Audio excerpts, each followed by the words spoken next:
Hello YouTube, how are you guys doing? So today I wanted to talk a little bit more about mastering your tracks. First I would like to say that I'm not at all a professional and I really don't know all that much about mastering, but I did come across some tips and tricks that helped me out, I thought why not share? Okay, let's get right into Ableton.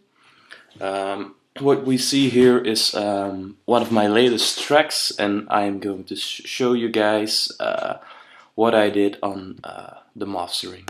So if we go to the master track, I have an audio effects rack here with Multiband Dynamics, a compressor and a limiter. So I'm going to play the track without the mastering. So right now it's off. Okay, and turn down my volume. Okay, what you hear is a track without the mastering, and I will shut up now and let you hear the difference with the mastering.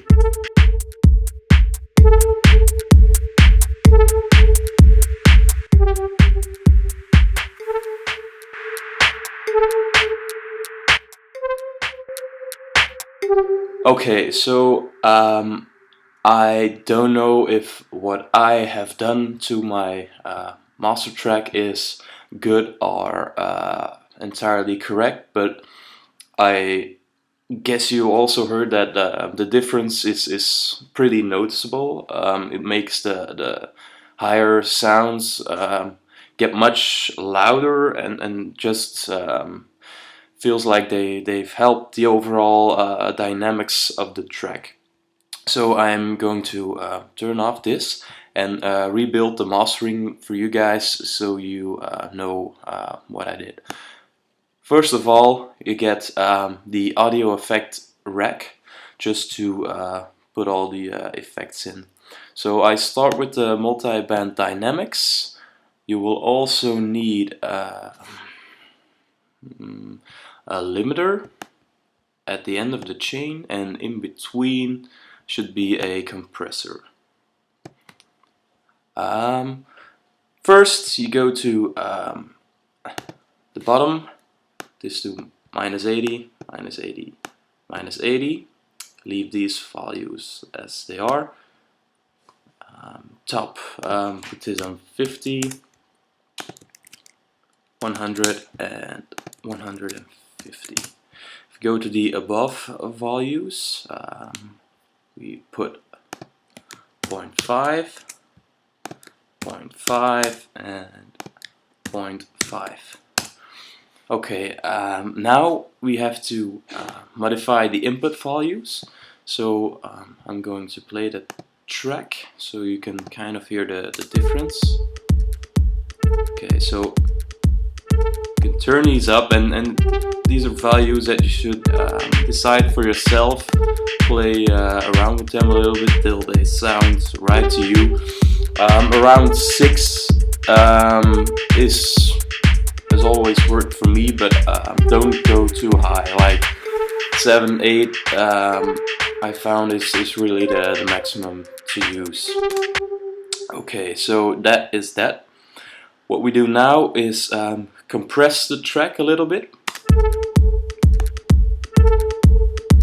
And I also add a bit of knee, so it kind of smoothens out the track. You really need to watch out with the compressor, because if you over compress the track, and that is something that a lot of people do, I heard, you will lose the dynamics in your song, so your kicks and your snares won't have that much of an impact as they did before. So we have this. And finally, I also add a limiter, first of all to prevent the master track from clipping, but also to gain the track volume a little bit. The things I change is the look ahead, you put it to 6, and the gain is also something you decide for yourself. I usually just look at the gain reduction, and if it's just a little bit, it's most of the time it works for me. So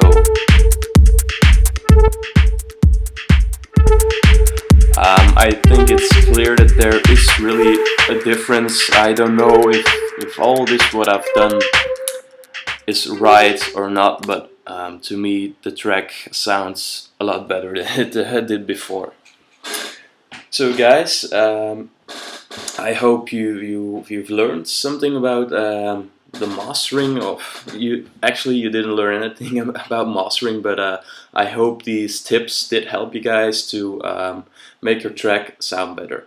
So if you like this video, you can also subscribe. I'm planning on posting more of these Ableton tutorials in the near future. So subscribe, and if you like the video. See you.